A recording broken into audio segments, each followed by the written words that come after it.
Olá, jovem! Eu sou o Gabs Ferreira e hoje, na minha primeira gravação presencial, eu estou aqui com o pessoal do Isaac, uma plataforma de gestão financeira para escolas, para conversar sobre como foi construir e como está sendo construir um produto do zero, desde a formação do time até a escolha de tecnologias e como evoluir esse produto sem deixar o débito técnico de lado.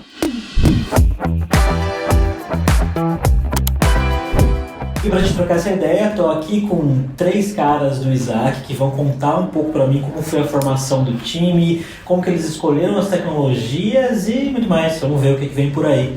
É mesmo a primeira vez que estou gravando um vídeo presencialmente aqui, tá, sim, uma experiência única, né? O pessoal tá tranquilo? Vocês estão nervosos? Tô tranquilo, tá? Bom, vamos lá então. Léo, CTO aqui da Isaac, Iago, Senior Software Engineer e Lucas, Staff Engineer. Isso. Boa.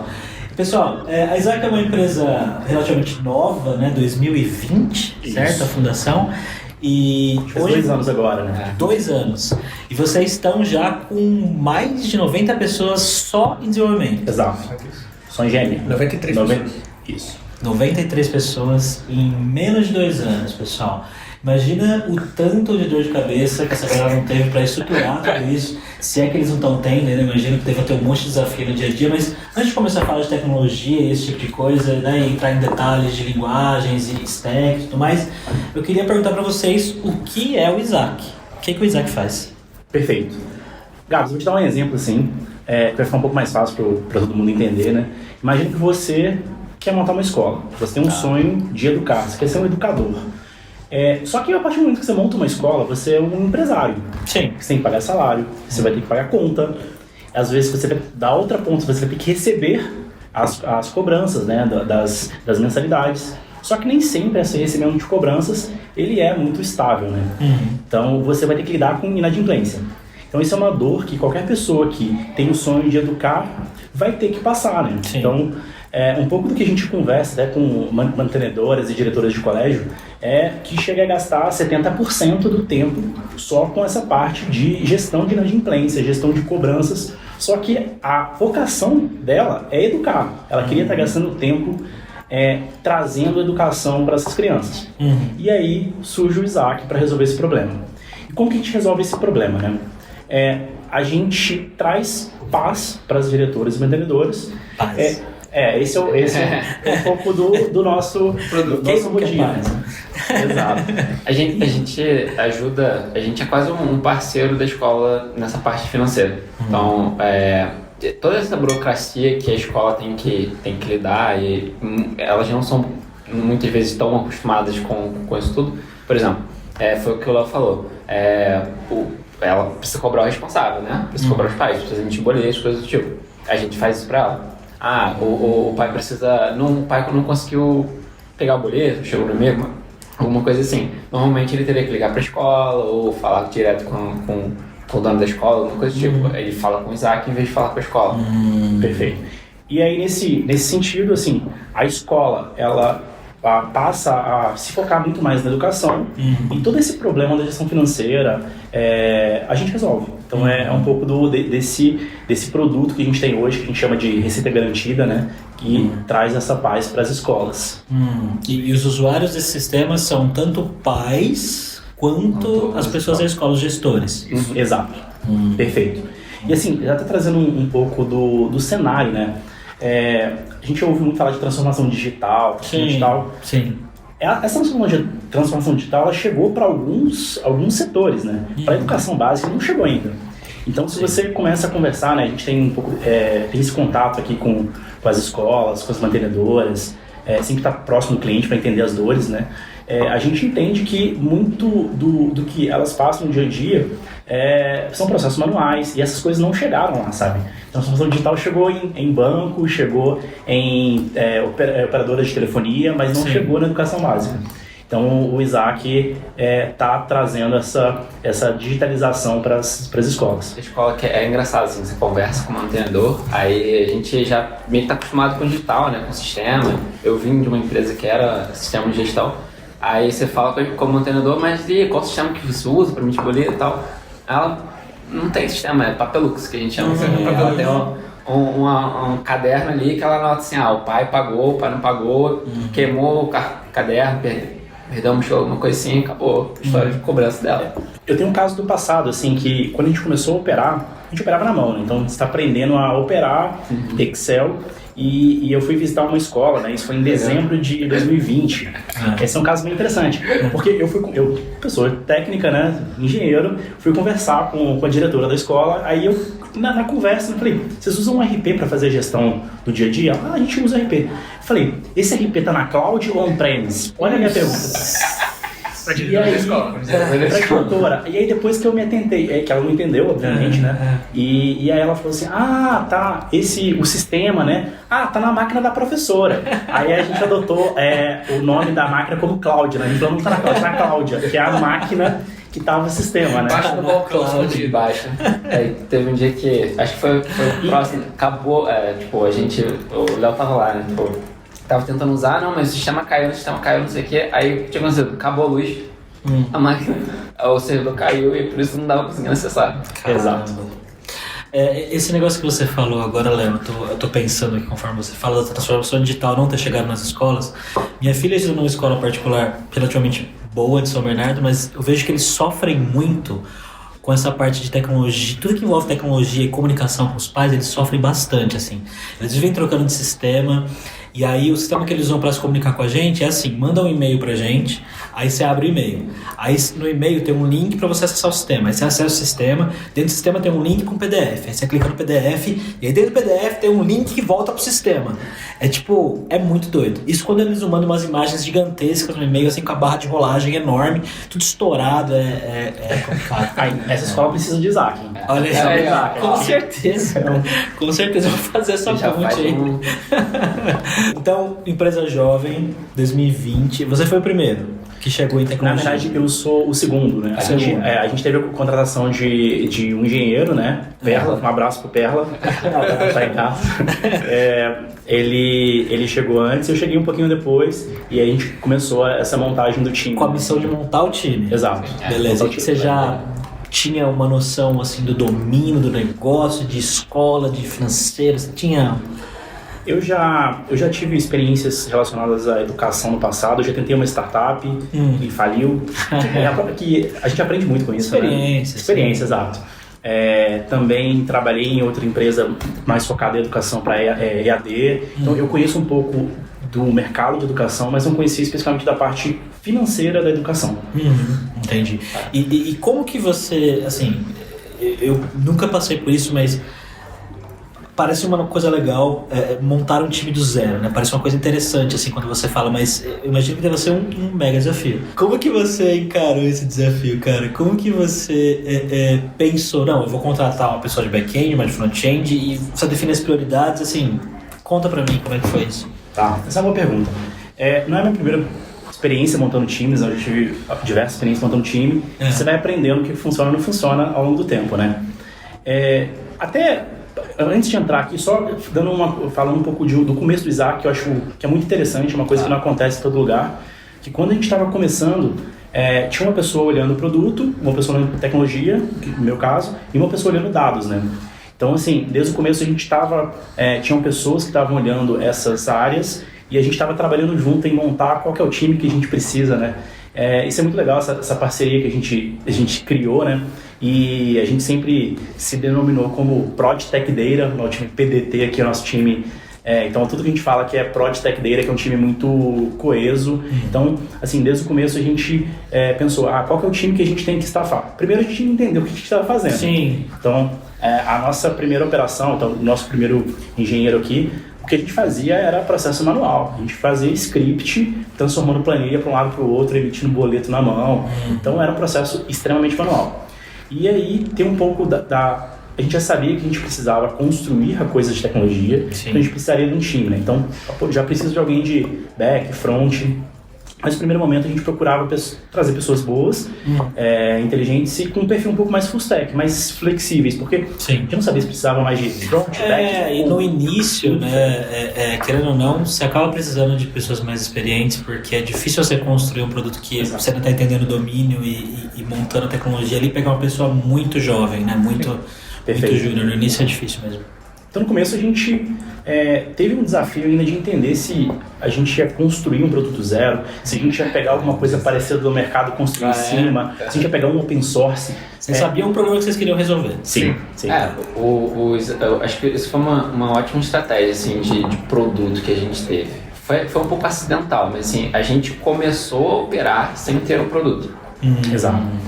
Então quando a gente foi construir de fato a nossa tecnologia meio, produto, a gente já tinha mais de 20 clientes operando. E a gente já tinha muito conhecimento do que funcionava e do que não funcionava. Então, mas como que você opera sem produto? Time de operação.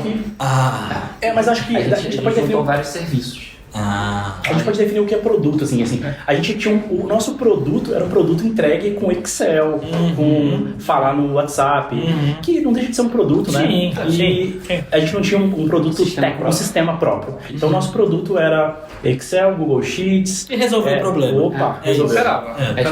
Por exemplo, a escola X usa o sistema X. Beleza. Os nossos analistas entravam no sistema e puxavam as cobranças, puxavam o nome do aluno, fazia tudo, e depois, na hora de receber a transferência do dinheiro para a escola, a gente mandava uma planilha Excel para ela poder bater os valores que a gente estava transferindo. É um pouco aquele artigo do Paul Graham, que fazia coisas que não escalam, né? Então a gente fazia coisas que realmente não escalavam, que eram manuais, e quando a gente viu, cara, tem um produto aqui, tem coisa aqui, faz sentido, agora a gente precisa começar a pensar o que construir para escalar. Então é um pouco daquele de, vamos tentar atingir o Product Market Fit sem sair criando coisa que a gente não sabe se vai existir daqui a 3 meses. Entendi. E qual que foi o momento que você falou, não, beleza, a gente tem um produto, é isso, vamos pegar e vamos construir uma tecnologia toda em volta, e vamos escolher stacks e por aí vai. Eu fui o segundo engenheiro, o Guilherme foi o 3, e assim, eu entrei em dezembro de 2020, em janeiro de 2020. A gente tinha 20 escolas. Oi? 2021.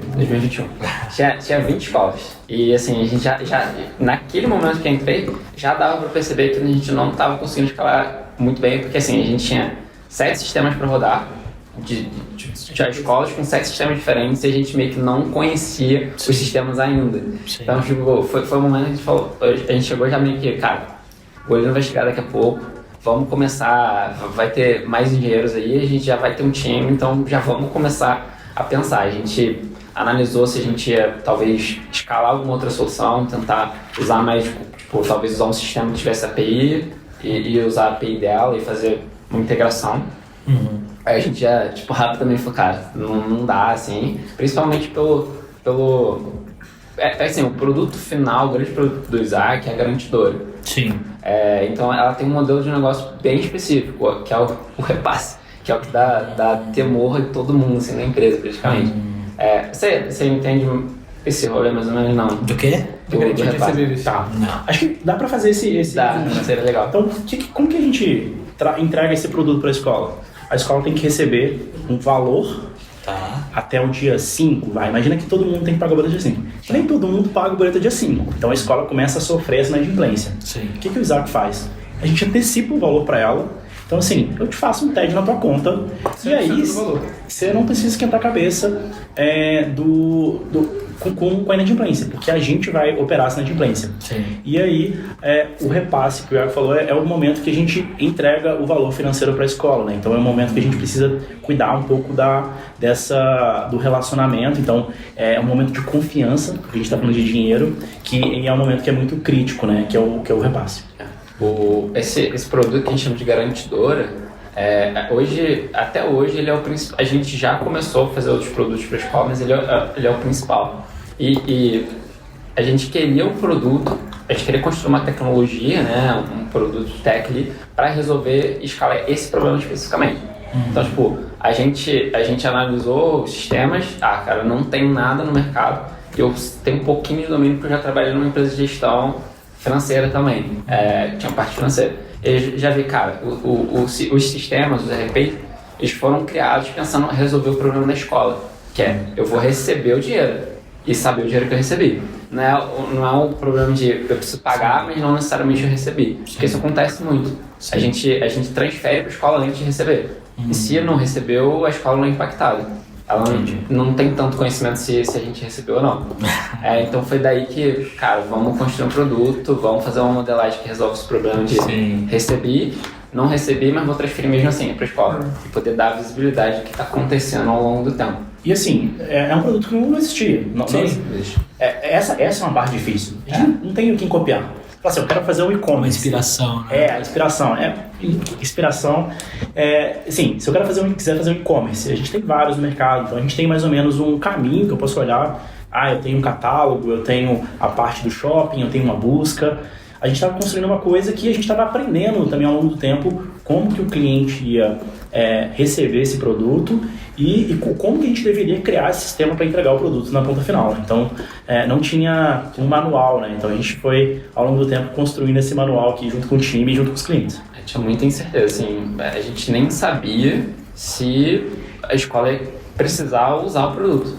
Talvez a escola nunca fosse acessar a plataforma, ela seria interna. Então, tipo, os nossos analistas usam a plataforma e entregam o resultado final para a escola. Tem uma taxa, né? Então você recebe a antecipação e a gente cobra a taxa, que é o take rate, é o que a gente faz dinheiro, né? Então a gente tem que saber a inadimplência da escola, entender, porque, cara, senão não adianta só a gente transferir a inadimplência pra gente. Então a gente tem a precificação da inadimplência e essa taxa, e aí esse é o modelo de negócio. Tem um efeito interessante que a gente já viu em várias escolas, que é quando o Isaac entra, primeiro você está tirando toda aquela carga operacional do mantenedor e da secretaria. Quando o Isaac entra no jogo entre o responsável e a escola, tem um pouco de mudança de mindset de todo mundo, assim. Até do próprio responsável. Eles tendem a ser um pouco mais adimplentes do que o normal. Tem um negócio também que você acaba otimizando, né? Porque a escola, ela vai te dar a opção de pagar no boleto. Aqui você começa a ter um leque maior, facilidades maiores. Preciso, tive um problema, quero botar o boleto para 2, 3 dias depois, porque simplesmente, sei lá, você tá viajando, alguma coisa. Então, você traz pro responsável uma facilidade que ele não tinha necessariamente na escola, né? Provavelmente ele ia ter que ligar, ficar lá 1 hora no telefone, falar com a tia da secretaria, e até chegar no que ele quer realmente resolver. E aqui ele não, ele tem uma facilidade, ele tem um acesso muito mais fácil. Pessoal, vamos falar agora de tecnologia, então. Eu queria saber quais foram as stacks que vocês escolheram para construir o Isaac. Parece que back-end, o Go é o que está dominando aqui, né? Isso. O Go é a linguagem oficial do Isaac, desde o início, assim. Acho que dá pra falar um pouquinho de como que a gente chegou até o Go, né? A gente começou, igual a gente falou um pouquinho antes aqui, a gente começou com um time já com gente olhando produto, tecnologia e dados. O que por si só já é um fato interessante, né? A gente falou um pouquinho antes aqui que normalmente o time de dados ele nasce de dentro de tecnologia. Depois, geralmente. Depois. Quando você precisa começar a fazer um BI, vamos olhar dados aqui de alguma forma. E assim, desde o começo o time de dados trazia muito pra gente o uso do BigQuery como Data Lake House.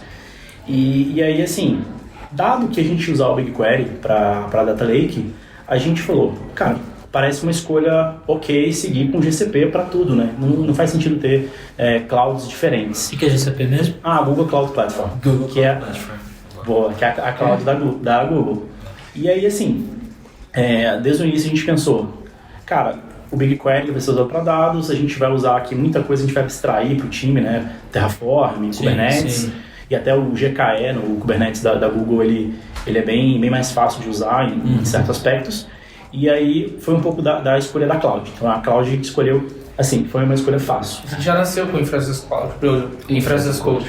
No dia 0 a gente já definiu, beleza, GCP, beleza, não tem ninguém precisa conhecer nada do GCP, a gente faz tudo em código e no fim vai ser abstraído. Muito bom. Isso é legal. Essa é uma pergunta que sempre fazem. Qual?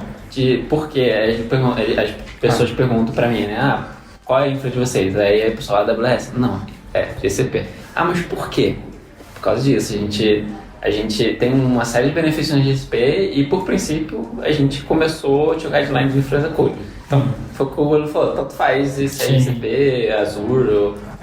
E ter uma cloud só, você gera sinergia, né, de custo. Sim. É mais fácil. Assim, a gente não precisava de ter nenhuma estrutura multi-cloud, então fazia outro sentido. Então, primeira decisão. E aí também, igual o Golino falou, usar Infrastructure Code, a gente usa Terraform desde o início. A gente também tomou uma decisão aqui de usar o máximo de produtos gerenciados possível para a gente pra gente ter time que ficar gerenciando infra, né, que é um pouco dolorido. E aí, ok, a escolha de cloud. Aí a próxima escolha foi front. A gente, naquele momento, o time ainda era muito pequeno, a gente, cara, o que a gente vai usar de front? 4 pessoas. Tinha 4 pessoas. E aí a discussão foi, vamos, Angular não, Angular não, vamos cortar. E aí, React ou Vue? Aí eu lembro que eu fui o único voto vencido, porque eu sou muito fã de Vue, eu gosto muito de Vue.js, e o pessoal queria React, vamos embora então, né? Decisão da maioria, foi isso. É mais fácil, né? Você escolher React. Hoje você acha um dev React em cada ponto de árvore. Você passa numa árvore e tem um dev React caindo. E aí foi um ponto que a gente seguiu com React com TypeScript. Foi a decisão fácil. E a decisão de back foi um pouquinho mais complexa, porque a gente teve... É quase que discutir futebol, né? Cada um tem seu time. E a gente, no começo, pensou assim, tem essas possíveis tecnologias, né? Eu lembro que a gente fez uma lista de algumas possíveis para discutir prós e contras, né? Então, a gente tinha no começo JavaScript, Node, e aí o framework que a gente podia escolher depois. A gente tinha Ruby com Ruby on Rails, a gente tinha Python com Django ou Flask, a gente tinha a possibilidade de Java com Spring e outra coisa. A gente eliminou algumas. Go e Python. E aí a gente falou, cara, Go, Python, vamos fazer uma prova de conceito, depois discutir prós e contras. O legal que do Go e do Python, assim, eram 4 pessoas. 2 gostavam muito de Go, 2 gostavam muito de Python. Então foi meio, vamos nesses 2 aqui, a gente faz um APOC, então... Acabou que a gente, cara, o monolito foi criado duplamente. Foi criado em Go e em Python. Isso é muito bom. Nas primeiras semanas, assim, pra gente falar qual vai funcionar, qual não vai funcionar. E no fim, assim, foi uma decisão da maioria, né? De que tinha pessoas que já tinham muita experiência com Python, outras pessoas que já tinham experiência com Go. Eu também gosto muito de Django, né? A gente trabalhou com Django ano passado. Saudade. E aí, mas foi uma decisão muito do time de, cara, vamos usar Go. E acho que tem um ponto também de posicionamento de mercado. Assim, Go está crescendo muito. A maioria das ferramentas cloud hoje são feitas em Go. Tem muito projeto surgindo em Go. E assim, ele tem alguns benefícios bem legais, né? Então, é uma linguagem relativamente simples de aprender, não é tão difícil quanto um Rust. Ela é uma linguagem tipada, que traz alguns benefícios. Ela é uma linguagem também com footprint de memória muito, muito pequeno, né? Então, se a gente falar assim, um container de Java, a gente vai começar com 250 de memória. Então, a gente tem container Go com 10, 15, 20 MB de memória. Então, assim... Você tem uma gerenciamento de memória muito bom. A quantidade de recursos que você usa é baixíssima. Tipo, o Go é performático. Primeiro que você tem ali um binário, né? Você não tem um interpretador, uma máquina virtual por trás. Você tem um binário rodando praticamente direto na máquina. Então, no fim, foi um pouco dessa decisão, né? Aí algumas foram mais fáceis, que persistência padrão ser Postgres, Redis quando necessário. A gente também, com o time de dados aqui, a gente usava bastante mensageria com Kafka. Então, da mesma forma, a gente usou gerenciado também para não ter que ficar gerenciando o cluster de Kafka. Aí, completando a stack de dados, né, a gente tem o Dataform para fazer transformações para o BigQuery e hoje o Metabase para visualização. Então, esse é um geral da nossa stack. By the way, tem um link da nossa stack, a gente tem um stack share. Você consegue ver tudo. Você consegue ver tudo. Tá aqui na descrição do vídeo, viu? Esse que eles estão falando. E assim, a parte do Go especificamente, eu já vi profissionais falando, com quem eu conversei uma vez, com o pessoal da Quanto. Vocês conhecem a Quanto? Eu trabalhei na Quanto. É Go lá também, o back-end deles. Sim. Hoje em dia é mais drivado pro Go, mas antigamente era Node. Era meio. E eu lembro que uma das coisas que o Nick falou pra mim, você conhece o Nick, né? Que eles tinham um pouco de dificuldade na hora de contratar profissionais que já tinham experiência com o Go. Como que é isso pra vocês? Tá, se você olhar, existem algumas dores quando você escolhe uma linguagem que não tem tanta convention over configuration. Mas a parte boa é que a gente já tinha pessoas com uma boa experiência de Go que ajudavam. Assim, sobre contratar pessoas com experiência em Go. Não é uma prioridade, assim, a gente não olha pessoas com experiência em Go. A gente contrata pessoas boas que vão aprender com o time que já está aqui. Deixar isso bem claro, a gente não procura experiência Go at all, assim. Nem cobramos processo seletivo, então se você está assistindo, já não sabe Go e quer trabalhar no Isaac, você pode vir, a gente não vai cobrar. Não é um pré-requisito. Não é um pré-requisito. Até que no processo seletivo a gente tem uma etapa de coding que, cara, a frase que a gente mais diz é: escolhe a linguagem que você quiser. Então não tem ideia que você quiser. Não tem uma preferência por Go. Sim. Cara, você sabe Go, beleza, é um adicional, agora parabéns, você tem um passo à frente, mas não é um obrigatório. E aí a pessoa que entra sem saber Go, vocês têm um processo de onboarding específico para treinar essa pessoa, para colocar ela antes de começar? Bom, acho que sim, né? Porque não dá para simplesmente falar, se vira aí. Né? Exato. Todo mundo, na verdade, até se você já sabe Go, você acaba passando por esse processo de onboarding. Não sei. A gente tem um processo. Exato, Mas assim, hoje a gente tem um processo de...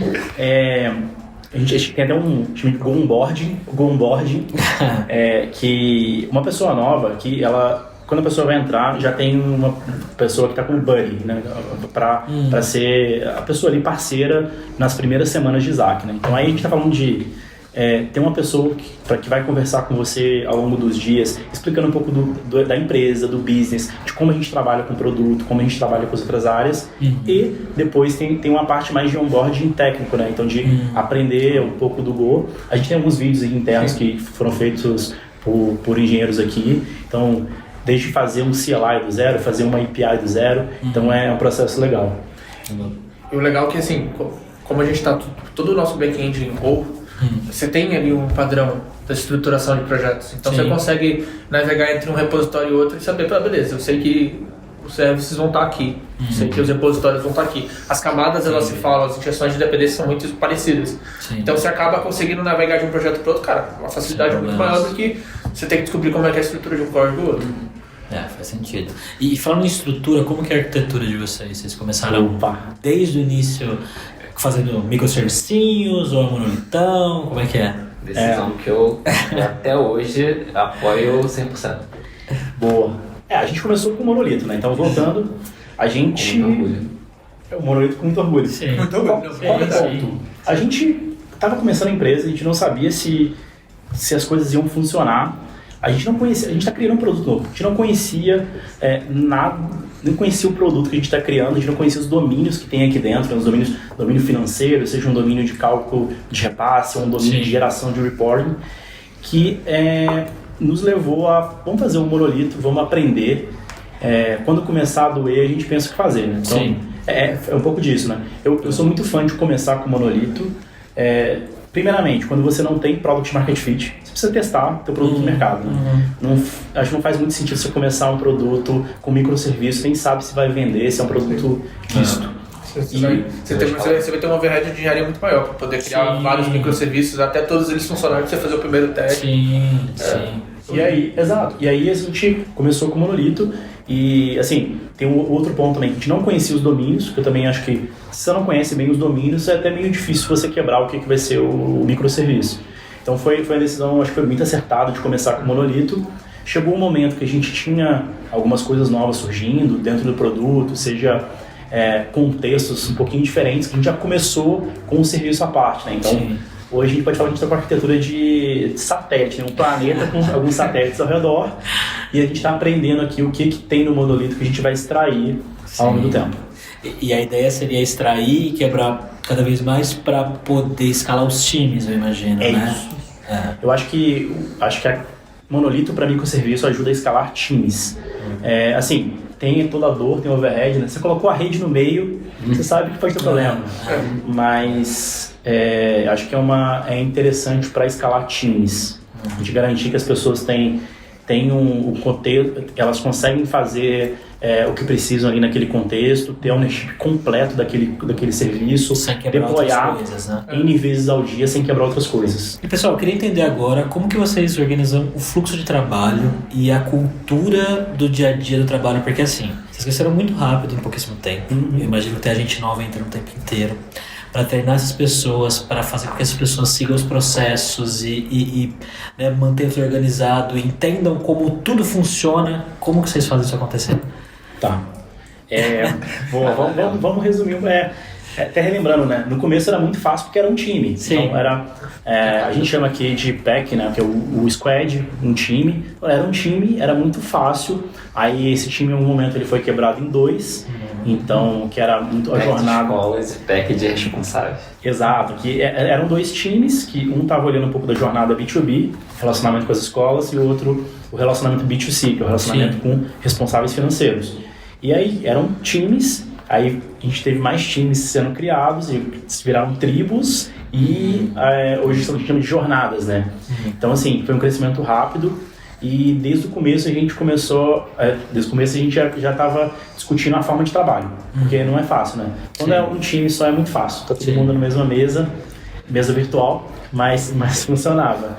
E aí a gente, com o time de produto aqui e dados, foi um pouco da decisão de a gente vai usar algum framework ágil de mercado, como que vai ser essa forma de trabalho.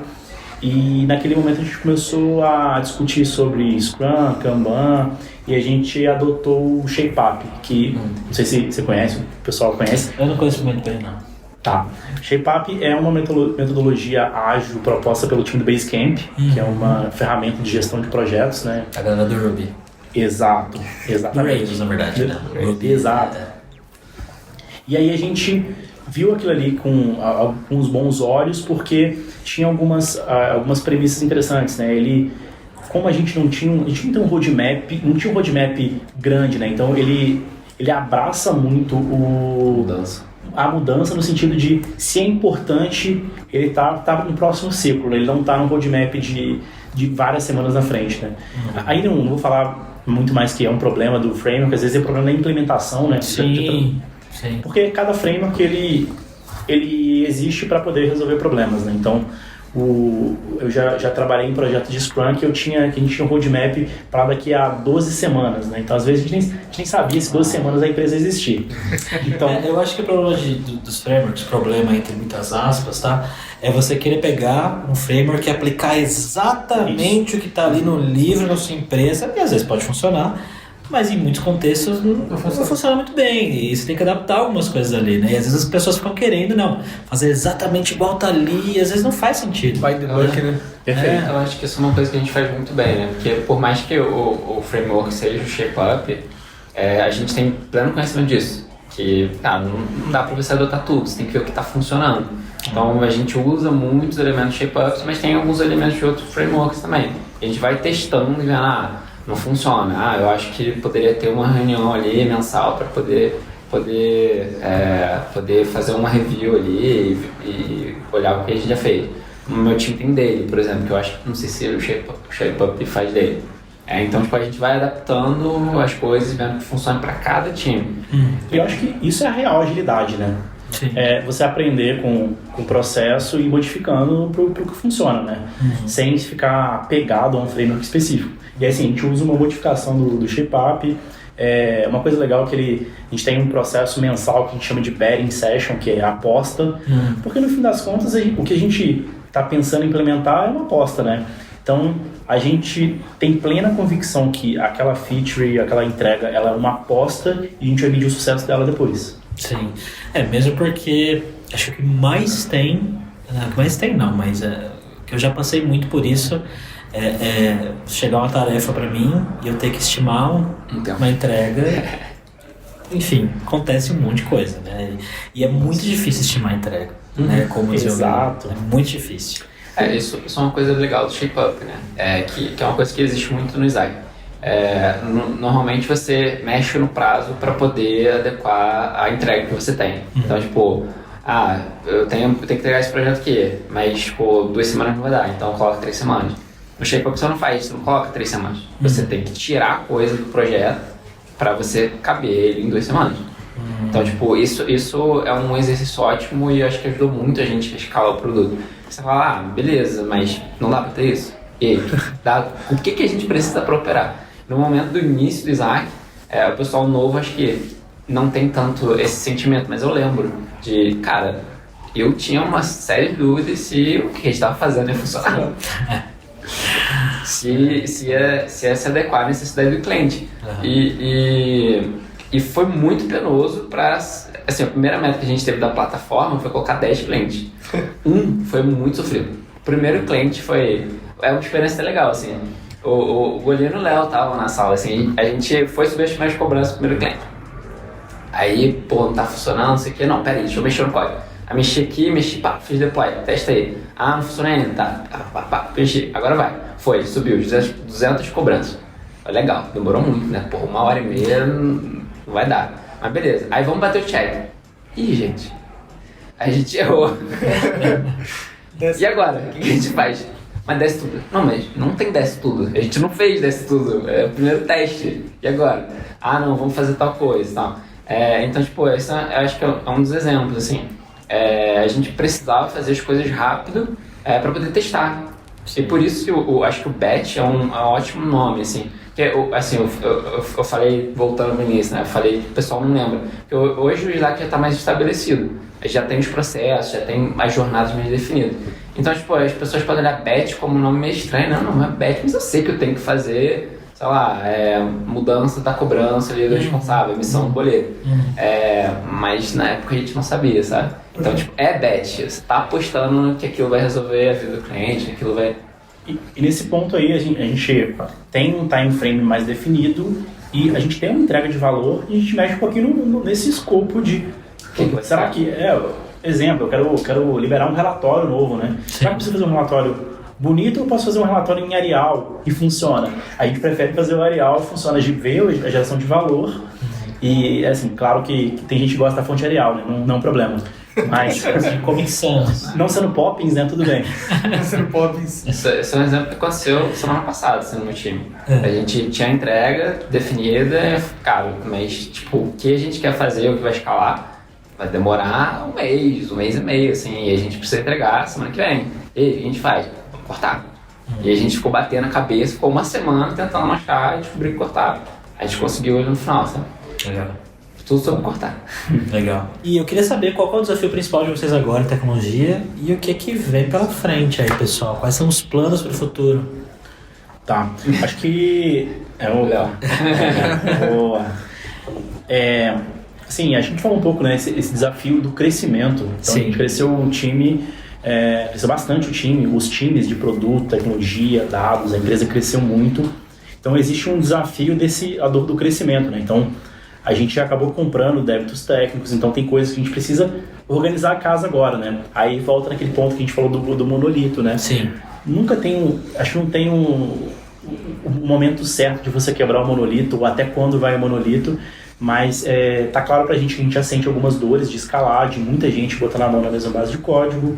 Então, é um pouco desse desafio. A gente começou a ter agora alguns projetos um pouco mais estruturantes, né? Estruturando um time de plataformas para mexer em coisas, serviços que são mais cross, e eles vão serem duplicados, triplicados ao longo do tempo. Então, é um pouco de desafios técnicos que a gente tem, um pouco de desafios dessa escala. Então, conseguir balancear a entrega de valor, débitos técnicos, o que a gente compra de débito, que a gente resolve de forma mais estrutural, e um pouco disso que a gente está passando no momento. Legal. E falando em crescimento e tudo mais, vocês estão contratando pessoas nesse momento? Sim. Como é que tá Estamos. essa questão? Pessoal, entra aqui nossa página de carreiras. Vamos deixar o link aqui na descrição. Aqui. Estamos contratando. A gente tem vaga para algumas posições em tecnologia, em produto, dados, é só o pessoal olhar aqui no link. Tem muita coisa legal pela frente, né? Então, tanto melhorando o nosso produto atual, quanto criando novos produtos aqui. Acho que vai vir muita coisa boa pela frente. E a questão do remoto, é só aqui no escritório? Pode trabalhar remotamente? Como é que funciona? Então, basicamente remoto primeiro. Remote first. A escolha do remoto, eu acho que é cada um. E assim, eu, por exemplo, moro em São Paulo, venho no escritório uma vez por mês, porque é legal vir aqui. Só por isso. Eu não tenho obrigação, não tenho necessidade. Legal. Cada um vai da decisão de cada um. A maioria das pessoas de tecnologia hoje é fora de São Paulo. A grande maioria, sim. Você quer ver uma coisa? conheci o Iago pessoalmente hoje. Olha aí. Sem brincadeira. Isso é brincadeira. E a empresa nasceu no meio da pandemia? Foi na época da pandemia, né? Foi um pouquinho antes, mas o crescimento maior da empresa ali foi durante a pandemia. Acima de 15 funcionários foi depois. Eu trabalho com ele há 1 ano e 8 meses. Primeira vez. É a primeira vez que eu vejo ele pessoalmente. Eu achava que ele era mais baixo. E a gente acredita muito na autonomia com a liberdade, com a confiança, né? Autonomia e confiança, né? Então tem gente que trabalha em time zones diferentes, a gente já teve gente de engenharia que estava no Japão, que morava no Japão e vinha aqui às vezes, gente que estava na Irlanda, gente que vai ficar meses agora na Espanha, exato. Então é super tranquilo, né? Então é ponto da autonomia com responsabilidade. Adultos responsáveis. Exato, é isso. Então você que gosta de remoto, pode trabalhar remotamente. Você que gosta de escritório, pode ver aqui no escritório também. Tem um andar muito legal. Um andar só? Isso. Um andar só da WeWork aqui na Paulista. Muito da hora mesmo. Se eu pudesse, eu mostraria tudo pra vocês aqui. Eu vou gravar uns videozinhos depois pra postar nos stories. E, bom, pessoal, dê um recado final então pra galera aí que de repente tá vendo, de repente não, né, que tá vendo esse vídeo até agora, tá aqui com a gente até nesse momento e que achou bacana e quer de repente vir trabalhar aqui, sei lá, mandar venham. Bora. Acho que a gente conversou muito sobre o Isaac, de como eu costumo falar muito disso durante o processo seletivo também, assim. Eu e o Golina, a gente entrou no Isaac muito no início. A gente tinha 20 funcionários e 20 clientes. Hoje a gente tem mais de 800 clientes e mais de 1,5 bilhão de faturamento, né? Então, tipo, aí você pergunta, né? Tipo, pô, pra mim a experiência foi maravilhosa de, tipo, começar o produto desde o início, né? Ah, mas, pô, acabou, né? Tipo, já acabou o início. Não, sabe que tá começando ainda, sabe? Então, tipo, quem quiser vir trabalhar no Isaac ainda tem muita coisa pra construir. Acho que esse é o meu recado. Assim. Acho que cada dia que passa, cara, sempre tem uma coisa nova. Eu acho que eu não lembro um dia que a gente não tinha alguma coisa nova pra fazer, ou alguma coisa nova acontecendo. Não tem um dia que as coisas não mudem. Então, Um dia diferente do outro. É sempre um dia diferente do outro. Legal. Então, bom, o link para as vagas do Isaac está aqui na descrição do vídeo. O link para o LinkedIn desses senhores está na descrição do vídeo também. Vocês podem adicionar eles lá, trocar ideia com eles, tirar dúvida, perguntar sobre tudo que a gente falou aqui. Pode encher o saco deles lá, tirar dúvidas sobre stack, sobre educação, sobre o que vocês quiserem. Fiquem à vontade, não é mesmo? Exato. Pessoal, obrigado pelo tempo de vocês, pela conversa e foi muito legal. Legal. E se você gostou desse vídeo, o link para as vagas do Isaac estão aqui na descrição do vídeo, assim como o LinkedIn dos jovens aqui que eu conversei, já falamos sobre isso. Vai lá trocar uma ideia com eles e eu vou deixar um vídeo recomendado para você nesse cantinho aqui agora. Te vejo em breve, hein? Tchau!